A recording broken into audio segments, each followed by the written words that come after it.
Quel que soit le cadeau bon marché que tu as apporté, garde-le caché, a chuchoté papa lors de leur dîner pour leur 40e anniversaire. Maman a hoché la tête, embarrassée par ma présence. Mon frère, l'enfant chéri de la famille, a eu un sourire suffisant. J'ai sorti un dossier en cuir et je l'ai posé sur la table. En fait, je vous ai acheté quelque chose de spécial. Ils l'ont ouvert et se sont figés en voyant. Le Chêne d'Or était le restaurant le plus exclusif de Paris. Les réservations nécessitaient un préavis de 3 mois et une relation avec quelqu'un d'important. La salle à manger brillait à la lueur des bougies qui se reflétaient sur le cristal et l'argenterie. Chaque table était occupée par des gens qui mesuraient leur valeur en millions d'euros et leur influence en poste au conseil d'administration. Le dîner du 40e anniversaire de mes parents se tenait dans le salon privé à l'étage, un espace intime pour 30 invités. Chacun d'eux avait été soigneusement sélectionné dans leur cercle social, des avocats, des chirurgiens, des chefs d'entreprise, l'élite de la ville, réunis pour célébrer les 4 décennies de mariage de Thomas et Marguerite Dubois. J'étais assise au bout de la table principale, vêtue d'une simple robe noire provenant du rayon des soldes de chez Monoprix. À côté de moi, il y avait une chaise vide. Ils avaient prévu un nombre pair de 30 invités, et j'étais le nombre impair. En face de moi était assis mon frère, Christophe, dans son costume Armani, son épouse, Vanessa, couverte de bijoux qui captaient la lumière à chacun de ses mouvements. Maman trônait au centre de la table en Chanel vintage, acceptant les compliments sur son élégance intemporelle. Papa était assis à côté d'elle, distingué dans son smoking sur mesure, régalant leurs invités d'histoires de sa carrière réussie de chirurgien cardiaque. Et puis il y avait moi, Isabelle Dubois. La déception de la famille. Isabelle, ma chérie. La voix de ma mère a porté le long de la table pendant une accalmie dans la conversation. Tu es si silencieuse. Tu te sens bien? La table entière s'est tournée pour me regarder, 30 paires d'yeux qui évaluaient, jugeaient, me trouvant inadéquate. Je vais bien, maman, ai-je dit. Je profite simplement du dîner. Bien sûr, a-t-elle dit avec ce sourire pincé que je connaissais si bien. C'est un sacré changement par rapport à tes expériences culinaires habituelles, j'imagine. Des rires ont parcouru la table. Mais, expérience culinaire habituelle, était une blague récurrente depuis des années. Tout le monde savait que je travaillais dans une banque alimentaire, que je vivais dans un minuscule appartement et que je conduisais une voiture vieille de 12 ans. Pauvre Isabelle, travaillant avec les sans-abri, incapable de s'offrir de belles choses. La nourriture est exceptionnelle, ai-je reconnu, sans mordre à l'hameçon. Christophe s'est penché en avant, faisant tourner son vin. En parlant de nourriture, Isa, tu fais toujours ton truc de bénévolat au refuge, où tu as enfin trouvé un vrai travail? Je travaille toujours au Havre de l'Espoir, ai-je dit simplement. Une vraie sainte, a roucoulé Vanessa, son ton indiquant clairement qu'être une sainte était bien pire que de réussir. Mais Christophe et moi nous demandions, tu n'as jamais envie de plus? D'une carrière? D'une vraie vie? J'ai une vie qui me rend heureuse, ai-je dit. Papa s'est raclé la gorge, ce son particulier qu'il faisait lorsqu'il s'apprêtait à dire quelque chose qu'il considérait comme profond. Isabelle a toujours suivi son propre chemin. Nous avons appris à accepter qu'elle trouve son épanouissement dans des activités plus simples. Activité plus simple, était sa façon polie de dire, gaspiller son potentiel. Elle a son master en travail social, a ajouté maman, sa voix portant ce ton d'excuse qu'elle utilisait pour parler de moi aux gens, de la Sorbonne. Nous espérions qu'elle se lancerait dans l'administration hospitalière ou la pratique privée, mais elle a choisi de travailler dans un refuge pour sans-abri à la place. Pour pratiquement aucun argent, a ajouté Christophe, serviable. J'ai vérifié une fois. Les directeurs de banque alimentaire gagnent, quoi? 30 000 euros par an? 35 000, ai-je corrigé doucement. 35 000 euros, a-t-il répété, s'assurant que tout le monde entende. Le sac à main de Vanessa coûte plus que ce qu'Isa gagne en un mois. Vanessa a même gloussé à cela, touchant le sac Hermès accroché à sa chaise. Allons, Christophe, a dit papa, mais il n'y avait aucun vrai reproche dans son ton. Ta sœur a choisi une vie de service. Nous devrions respecter cela, même si nous ne le comprenons pas, je le respecte, a dit Christophe. Je ne comprends juste pas pourquoi quelqu'un avec un quotient intellectuel de 156 et des diplômes de HEC et de la Sorbonne choisit de gagner un salaire de misère et de vivre dans un studio dans un quartier populaire de la ville. Ce n'est pas un quartier populaire, ai-je commencé. Il y a eu une fusillade dans ta rue le mois dernier, a interrompu maman, sa voix tranchante de vieilles inquiétudes et d'embarras frais. La police me l'a dit quand j'ai appelé pour prendre de tes nouvelles. C'était à 3 rues de là, ai-je dit. À 3 rues, a-t-elle répété à la table. Ma fille vit à 3 rues de la violence des gangs parce qu'elle insiste pour vivre indépendamment. Elle a fait des guillemets avec les doigts, ses diamants étincelants. Le docteur Marchand, un des collègues de papa, a pris la parole. Marguerite, Thomas, vous avez été incroyablement patients, mais 40 ans de mariage, c'est une étape importante. Il est sûrement temps pour Isabelle d'envisager de rejoindre l'entreprise familiale. Thomas pourrait utiliser une autre administratrice, surtout avec l'ouverture du nouveau centre cardiovasculaire. Nous lui avons proposé, a dit papa d'un air las. De nombreuses fois. Isabelle préfère travailler avec les sans-abri. Il faut bien que quelqu'un le fasse, ai-je dit doucement. Oui, mais faut-il que ce soit toi? La voix de maman s'est légèrement brisée. Tu avais un tel potentiel. Première de ta classe à HEC. Diplômée avec les félicitations du jury. Nous pensions que tu ferais quelque chose de significatif. Le mot est resté en suspens dans l'air. Significatif. C'est-à-dire digne de notre statut social. C'est-à-dire quelque chose dont nous pourrions nous vanter lors des dîners. Christophe a saisi l'occasion. En parlant de significatif, Vanessa et moi avons une annonce à faire. Il s'est levé, entraînant Vanessa à ses côtés. Comme vous le savez tous, je viens d'être promu associé principal chez Dupont et Associés. À 35 ans, je suis le plus jeune associé principal de l'histoire du cabinet. Des applaudissements ont éclaté autour de la table.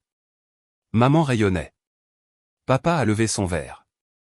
Pour fêter ça, a continué Christophe, Vanessa et moi avons acheté notre 3e propriété, une villa sur la Côte d'Azur. 6 chambres, vue sur la mer, accès à une plage privée. Nous serions ravis de vous accueillir tous l'été prochain. Plus d'applaudissements. Plus de félicitations. Vanessa a montré des photos sur son téléphone, le faisant passer autour de la table. Quand il est arrivé jusqu'à moi, j'ai jeté un coup d'œil poli aux images. C'était magnifique, vaste et luxueux, exactement le genre d'endroit que Christophe achèterait.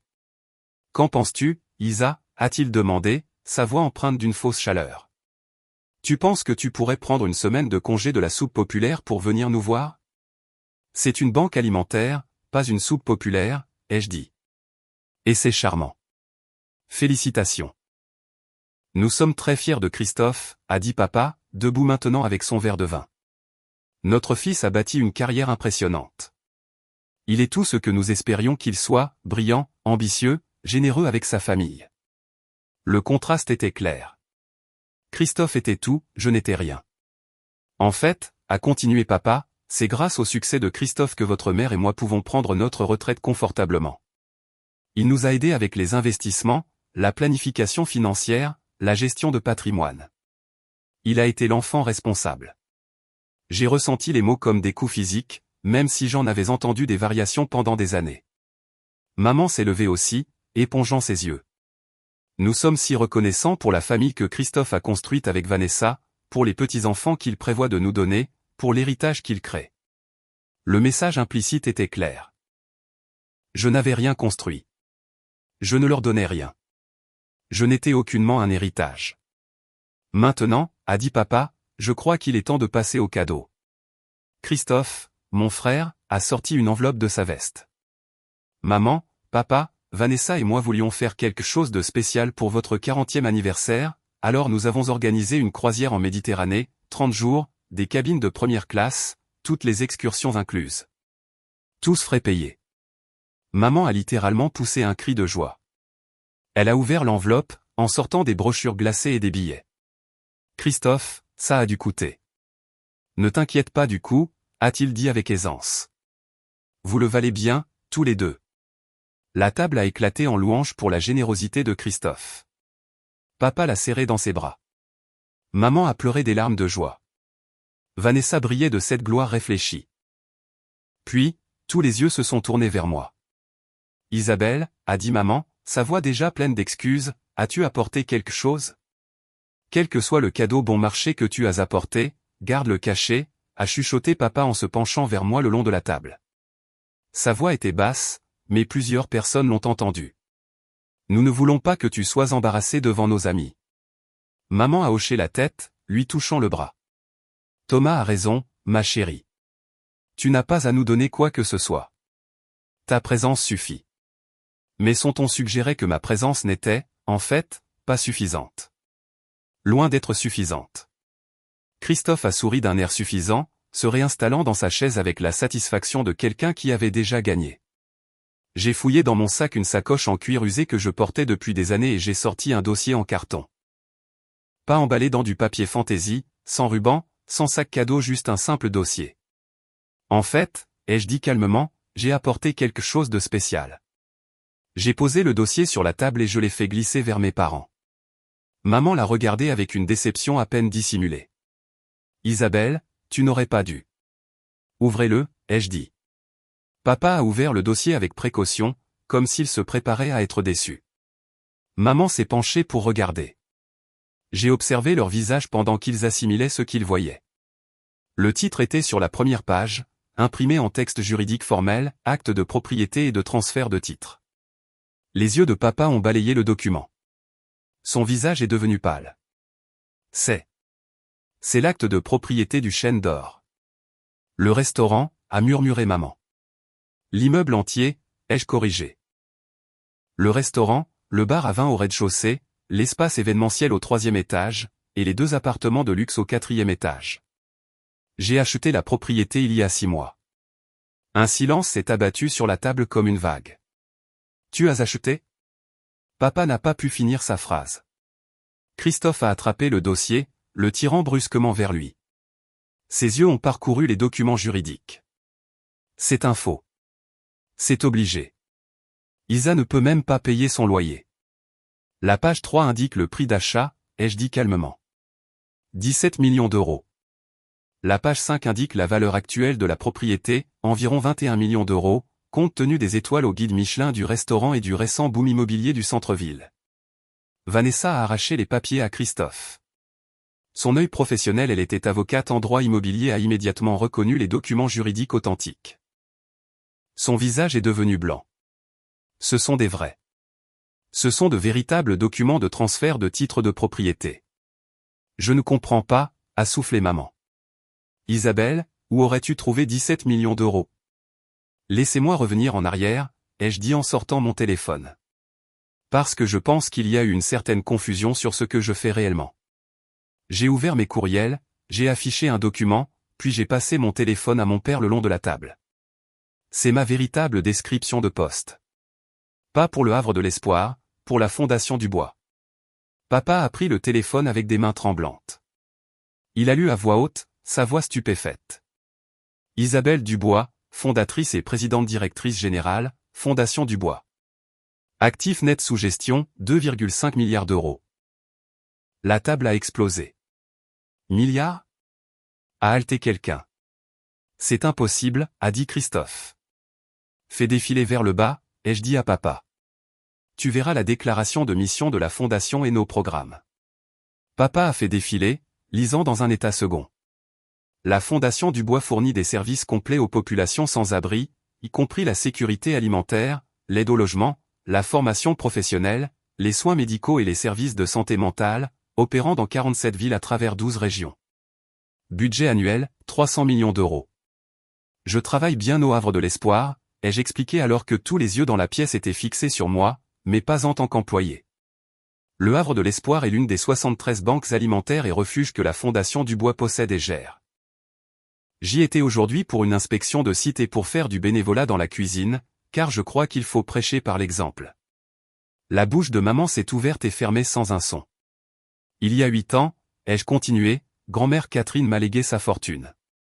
Pas à Christophe, à moi. Elle m'a tout laissé parce que, et ce sont ces mots tirés du testament, Isabelle est la seule qui comprend que l'argent est une responsabilité, pas un trophée. Papa a tressailli. Grand-mère Catherine était sa mère, et sa décision de tout me laisser au lieu de partager entre ses petits-enfants avait provoqué une énorme rupture familiale. La fortune de grand-mère valait 45 millions d'euros, ai-je dit. Tout le monde pensait que je l'avais gaspillée en œuvre de charité.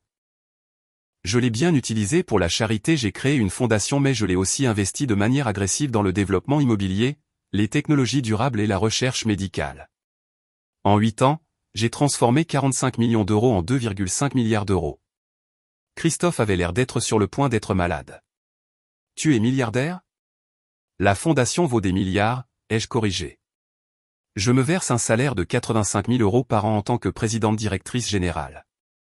Je vis modestement parce que je crois en la mission. Chaque euro que je ne dépense pas pour moi-même sert à aider les gens qui en ont réellement besoin. Le studio, a murmuré maman. La vieille voiture. Je suis propriétaire de mon immeuble, ai-je dit. Je l'ai acheté il y a 4 ans et je l'ai rénové pour en faire des logements abordables.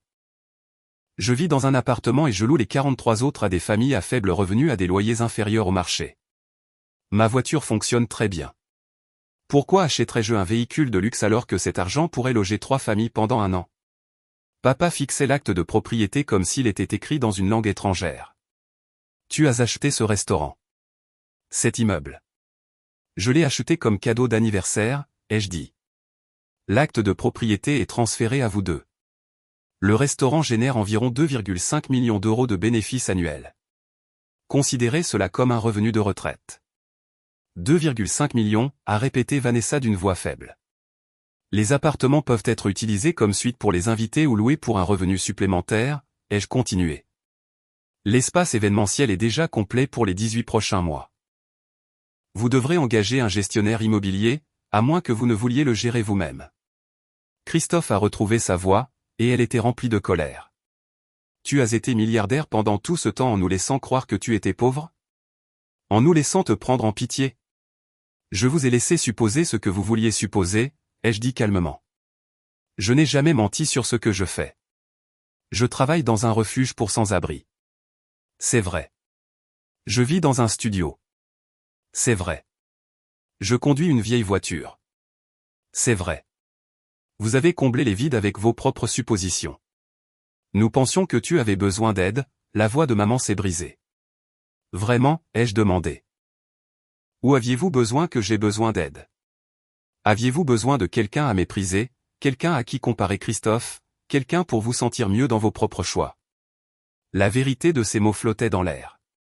À chaque réunion de famille depuis 8 ans, ai-je poursuivi, ma voix toujours calme mais ferme, vous m'avez présenté comme votre fille en difficulté, votre fille charitable, celle qui a choisi une vie simple. Vous avez dit à vos amis que j'étais pratiquement sans le sou. Vous m'avez envoyé des chèques que je n'ai jamais demandé, des chèques que j'ai d'ailleurs donnés à la fondation. Tu as donné notre argent? Papa avait l'air étranglé. J'ai donné votre pitié, ai-je corrigé. Je n'ai jamais eu besoin de votre argent, mais vous aviez besoin de le donner pour vous sentir supérieur, pour vous sentir comme de bons parents aidant leur enfant malheureux. Le docteur Marchand a pris la parole, son esprit d'homme d'affaires s'activant. Mademoiselle Dubois, je suis au conseil d'administration de l'hôpital central. Nous essayons d'obtenir un rendez-vous avec la Fondation Dubois depuis 2 ans. Votre programme de subvention pour la recherche médicale est légendaire. Je sais, ai-je dit. Votre hôpital a été refusé parce que votre conseil d'administration a détourné les 3 dernières subventions que vous avez reçues des soins aux patients pour les verser en prime aux dirigeants. Nous ne finançons pas les institutions qui exploitent le système. Son visage a rougi. Une autre invitée a pris la parole, Margot Perrin, une mondaine avec qui maman jouait au bridge. Êtes-vous la Fondation Dubois? Celle qui vient de promettre 500 millions d'euros pour mettre fin au sans-abrisme dans la région? C'est nous, ai-je confirmé. Nous l'avons annoncé le mois dernier. Le préfet a assisté à la conférence de presse. J'ai vu cette conférence de presse, a dit lentement Margot, mais ils n'ont jamais montré le visage de la présidente directrice générale, ils ont juste publié une déclaration. Je préfère rester loin des projecteurs, ai-je dit. Le travail importe plus que la reconnaissance. Christophe a frappé la table de sa main. C'est de la folie. Tu es en train de me dire que tu as dirigé une fondation de plusieurs milliards d'euros pendant que nous pensions tous que tu servais de la soupe? Je dirige une organisation de services sociaux complets, ai-je corrigé. La sécurité alimentaire n'est qu'un programme. Nous fournissons également le logement, les soins de santé, la formation professionnelle, les services de traitement des dépendances, l'aide juridique et le soutien éducatif. Nous employons plus de 3000 personnes dans 12 régions. Notre budget de fonctionnement dépasse celui de certains petits pays. Pourquoi ne nous l'as-tu pas dit? La voix de maman était faible maintenant, tout son embarras précédent s'étant transformé en autre chose, de la honte, peut-être. J'ai essayé, ai-je dit doucement. Il y a 8 ans, quand grand-mère est morte, je vous ai dit que je créais une fondation. Vous avez ri. Vous avez dit que je gaspillais l'argent de grand-mère. Papa, tu as appelé ça gaspiller l'héritage familial pour des clochards. Papa a fermé les yeux. Je me souviens. Je vous ai invité à la cérémonie d'ouverture de la fondation, ai-je continué. Vous avez dit que vous étiez trop occupé. Je vous ai envoyé notre premier rapport annuel. Vous n'avez jamais mentionné l'avoir reçu. Je vous ai invité à notre gala du 5e anniversaire. Christophe a renvoyé l'invitation avec une note disant qu'il ne pouvait pas assister à un autre des trucs caritatifs d'Isa.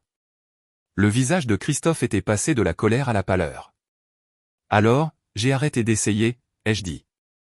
J'ai construit quelque chose d'extraordinaire sans votre soutien ni votre approbation. J'ai aidé plus de 200 000 personnes à sortir de la rue. J'ai réuni 4 000 enfants avec un logement stable. J'ai financé des recherches médicales qui ont conduit à 3 traitements révolutionnaires. J'ai créé des emplois, de l'espoir et des avenirs. J'ai sorti un autre document de mon sac. Et j'ai été reconnu pour cela. C'est la Légion d'honneur que j'ai reçue l'année dernière. C'est le prix humanitaire des Nations Unies. C'est le doctorat honorifique de la Sorbonne pour mon travail en innovation sociale. J'ai déposé chaque certificat sur la table. Mes parents les fixaient comme des artefacts d'un autre monde. Tu as rencontré le président, a murmuré maman. 2 fois, ai-je dit. Une fois pour la décoration et une fois lors d'un dîner de collecte de fonds où la Fondation Dubois a fait don de 50 millions d'euros au service pour les anciens combattants. Les mains de papa tremblaient alors qu'il reprenait l'acte de propriété. Tu nous donnes ce restaurant après tout ça? Après la façon dont nous t'avons traité? C'est votre cadeau d'anniversaire, ai-je dit simplement. 40 ans de mariage méritent quelque chose de significatif. Le mot a atterri exactement comme je l'avais prévu. Significatif. Le même mot que maman avait utilisé pour dévaloriser ma vie il y a à peine 15 minutes. Isabelle, a commencé maman, des larmes coulant maintenant sur son visage, je ne sais pas quoi dire. Vous pourriez commencer par félicitations, ai-je suggéré. C'est ce qu'on dit quand quelqu'un accomplit quelque chose de significatif. Ou vous pourriez dire, merci pour le cadeau. Ce seraient des réponses appropriées. Félicitations, a dit papa, la voix rauque d'émotion. Mon Dieu, Isabelle, félicitations pour avoir bâti quelque chose que je ne peux même pas comprendre. Merci, a fait écho maman, sanglotant maintenant. Merci pour ce cadeau que nous ne méritons pas, Christophe s'est levé brusquement, sa chaise raclant le sol. J'ai besoin de prendre l'air. Il est sorti du salon privé, Vanessa se hâtant de le suivre. Les autres invités étaient assis dans un silence stupéfait, digérant le renversement complet de tout ce qu'ils avaient cru sur la dynamique familiale des Dubois. Le docteur Marchand a été le premier à parler. Thomas, Marguerite, votre fille est extraordinaire. J'espère que vous vous en rendez compte. Nous commençons à le faire, a dit papa doucement. Je me suis levé, lissant ma robe du rayon des soldes. Je devrais y aller. J'ai une réunion tôt demain avec la mairie pour discuter de l'expansion de notre programme de logement. Attends, a dit maman, tendant la main vers la mienne. S'il te plaît, ne pars pas. Pas comme ça. Comme quoi, ai-je demandé. Alors que nous venons de réaliser à quel point nous avons terriblement échoué avec toi, a-t-elle dit. À quel point nous avons complètement mal compris toute ta vie. J'ai regardé sa main sur la mienne. Vous n'avez pas échoué avec moi, maman. J'ai réussi malgré vous, pas grâce à vous. Il y a une différence. Laisse-nous essayer, a dit papa, se levant à son tour. Laisse-nous découvrir ton travail. Vraiment le découvrir. Viens dîner dimanche. Apporte ton rapport annuel. Parle-nous de la fondation. Pourquoi? Ai-je demandé. Pour que vous puissiez vous en vanter auprès de vos amis? Regardez, notre fille dirige une fondation d'1 milliard d'euros. Pour que je devienne le nouveau trophée pour remplacer Christophe? Non, a dit papa fermement, pour que nous puissions connaître notre fille. La vraie, pas la version que nous avions inventée dans nos têtes. J'ai étudié son visage.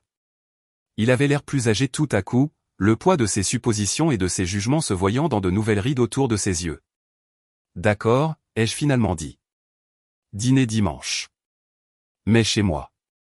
Je veux que vous voyiez comment je vis réellement, que vous voyiez la communauté que j'ai bâtie, que vous rencontriez les familles avec lesquelles je travaille. Ton studio, a demandé maman avec hésitation. Mon immeuble, ai-je corrigé. Et le quartier. Le centre communautaire que nous avons ouvert l'année dernière, le centre de formation professionnelle, la clinique médicale, tout cela fait partie du système de soutien intégré de la Fondation. Nous serons là, a promis papa. J'ai ramassé mon sac en cuir usé. L'acte de propriété du restaurant contient des instructions pour la gestion immobilière. La gérante actuelle est excellente, je vous recommande de la garder. Elle a augmenté les bénéfices de 40% depuis que j'ai acquis l'immeuble. Tu ne le reprends pas, a demandé maman. Après la façon dont nous t'avons traité ce soir? C'est un cadeau, ai-je dit simplement. Je ne fais pas de cadeaux avec des conditions. Ce que vous en ferez est votre choix. Vendez-le si vous voulez. Gardez-le. Ce qui vous apportera de la joie. Nous le garderons, a dit papa. Et Isabelle, je suis désolé. Pour tout.